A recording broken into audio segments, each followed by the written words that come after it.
Hello, good morning. मैं हर्ष नारायण, आपको Shiv Narayan academy में स्वागत है। आज हम लोग क्लास 11th का अकाउंट से स्टार्ट करने जा रहे हैं। किसी शायर ने बहुत अच्छी बात कही है, अगर आगाज अच्छी हो तो अंजाम भी अच्छा होगा। उसी के साथ आज हम लोग क्लास 11th का अकाउंट स्टार्ट करने जा रहे हैं। मैं एक बात बता देना चाहता हूं कि अगर आप क्लास 11th का अकाउंट्स नहीं समझते हैं तो क्लास 12th का अकाउंट्स आपसे नहीं होगा। इसलिए क्लास 11th का अकाउंट्स बहुत अच्छी तरीक़ा से, क्योंकि इसमें बोर्ड देना नहीं है आपको, ये नॉलेज बेस पूरी तरह से नॉलेज गेन करें क्लास 11th के अंदर। तो चलिए हम लोग शुरू करते हैं। अकाउंटिंग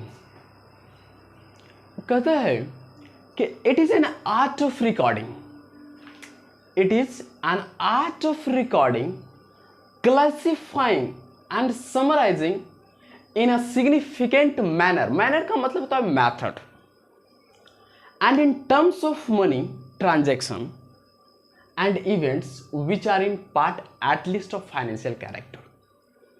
वही ट्रांजैक्शन रिकॉर्ड होगा जो ट्रांजैक्शन इन फाइनेंशियल कैरेक्टर में होगा, and financial character and interpreting the result thereof, और उसके बाद रिजल्ट को इंटरप्रेट किया जाएगा। देखिए, मैं छोटी सी बात आपको बता दूं कि किसी चीज का आप डेफिनेशन जानना चाहते हैं तो उसके कैरेक्टर को जानिए। जैसे आप किसी व्यक्ति की कैरेक्टर आप जान जाते हैं, मतलब उस व्यक्ति के बारे में जान जाते हैं, तो ठीक इसी प्रकार से मैं अकाउंटिंग का कैरेक्टर क्या है, कैरेक्टर अगर आप जान जाते हैं ना, तो आपको डेफिनेशन रटने की कोई ज़रूरत नहीं पड़ेगा। आप डेफिनेशन याद हो जाएगा, आप लिख दीजिएगा।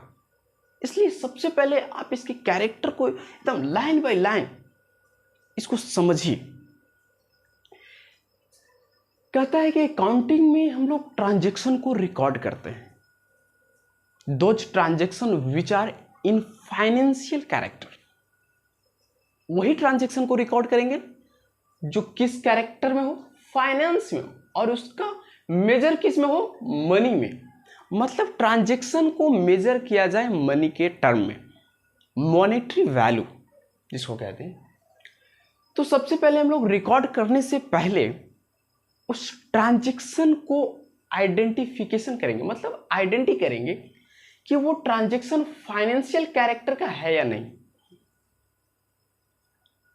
जैसे कंपनी में या आप किसी बिजनेस में ही, छोटी सी बिजनेस में भी, कोई एम्प्लॉय एक दूसरे में लड़ जाता है, क्या वो फाइनेंशियल कैरेक्टर का ट्रांजैक्शन है? क्या इवेंट है? इवेंट है, ट्रांजैक्शन एंड इवेंट है, लेकिन वो ट्रांजैक्शन फाइनेंशियल कैरेक्टर का नहीं है। तो सबसे पहले हम फाइनेंशियल कैरेक्टर या ट्रांजैक्शन या इवेंट को हम लोग पहले आइडेंटिफाई करेंगे, उसके बाद मेजर करेंगे। आइडेंटिफाइड ट्रांजैक्शन, जो हमने आइडेंटिफाइड किया है कि ये ट्रांजैक्शन फाइनेंशियल कैरेक्टर का है, उसको मेजर करेंगे। किस रूप में? मनी के टर्म्स में। इसको किस टर्म्स में करेंगे? इसको मनी के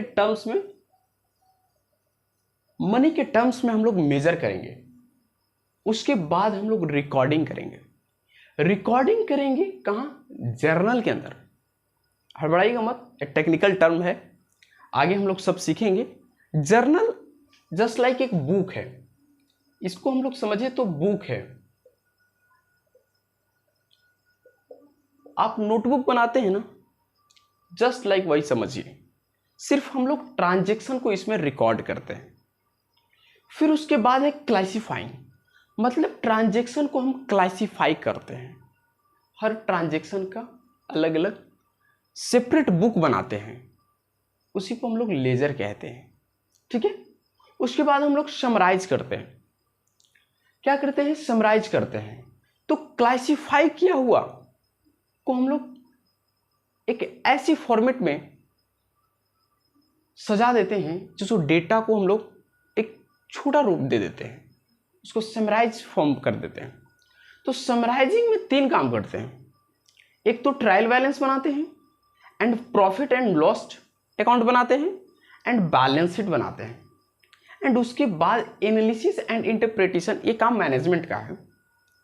ये सब हम लोग बैलेंस शीट बना लेते हैं, उसके बाद इंटरप्रेट एंड एनालिसिस उस पर की जाती है, उसके बाद कम्युनिकेट कर दी जाती है। जो रिजल्ट प्राप्त होता है वो रिजल्ट को कम्युनिकेट किया जाता है। कम्युनिकेट किसको करा जाएगा? जो यूजर होगा उस डेटा का। तो 2 प्रकार के यूजर होता है।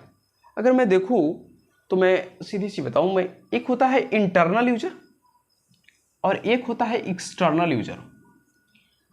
जो व्यक्ति बिजनेस से रिलेटेड है, जिस व्यक्ति बिजनेस से डायरेक्ट रूप से रिलेशन है, उसको हम लोग इंटरनल यूजर के अंदर रखते हैं। जैसे ऑनर, बिजनेस का डायरेक्ट रिलेशन है, मैनेजमेंट डायरेक्ट रिलेशन है, एंड एक्सटर्नल यूजर बैंक भी यूजर है। अगर इस बिजनेस को लॉन्च चाहिए तो बैंक क्या करती है? इस बिजनेस पे ध्यान रखती है, इसकी बिजनेस की बैलेंस शीट चेक करती है, क्या ये बिजनेस लाइबल है मेरे लोन को चुकाने के या नहीं। क्रेडिटर, क्या गुड्स मैं दे रहा हूं, क्या मेरा पेमेंट ये करेगा या नहीं।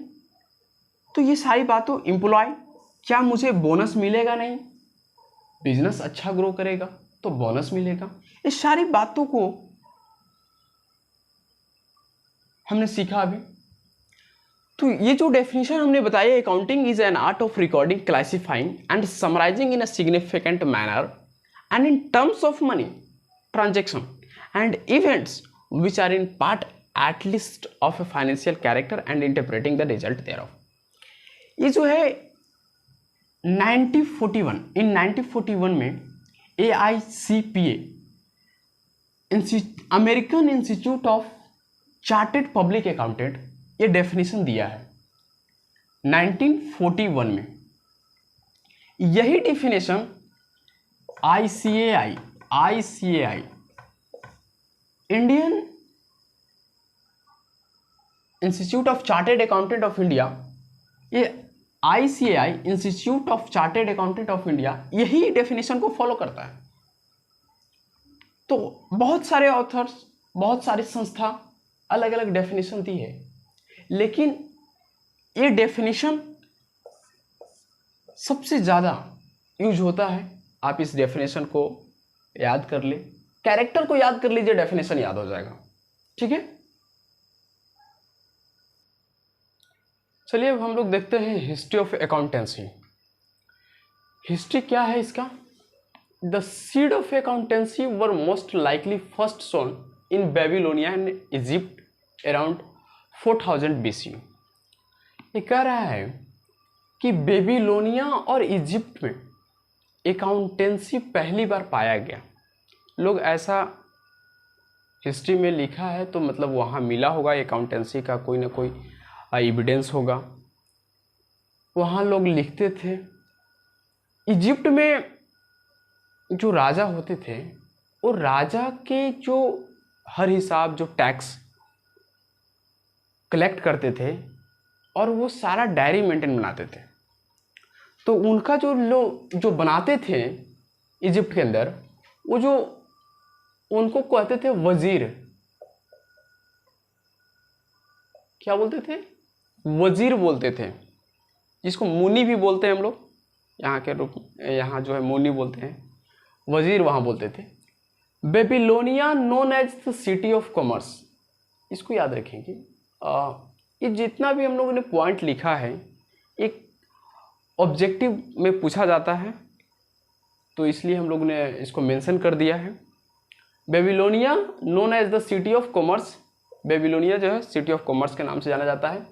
लुका पैसियोली, ये नाम को याद रखेंगे। Luca Pacioli is the father of accounting who introduce double entry system of accounting in 1494 at the Venice in Italy. ये इटली के रहने वाले थे, तो इन्होंने डबल एंट्री सिस्टम का खोज किया, इंट्रोड्यूस किया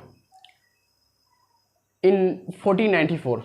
लुका Pacioli was published a textbook known as Summa ये de Arithmetica Geometrica and Proportion का ही एक कलेक्टेड बुक है जिसको सुमा के नाम से भी जानते हैं। फिर इसको 1544 में the text book of Luca Pacioli was translated into English. इसी बुक को ट्रांसलेट किया गया, डी कंप्यूटराइज स्क्रिप्टराइज इसको लिखा गया। इसको अगर लिख लें तो D computerised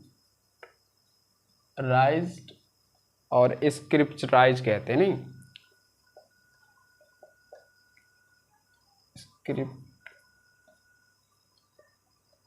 स्क्रिप्चराइज, D computerise and स्क्रिप्टराइज, इसको हम लोग ट्रांसलेट किया गया इंग्लिश में। उसके बाद इसका नाम पड़ गया डी कंप्यूटराइज एंड स्क्रिप्टराइज।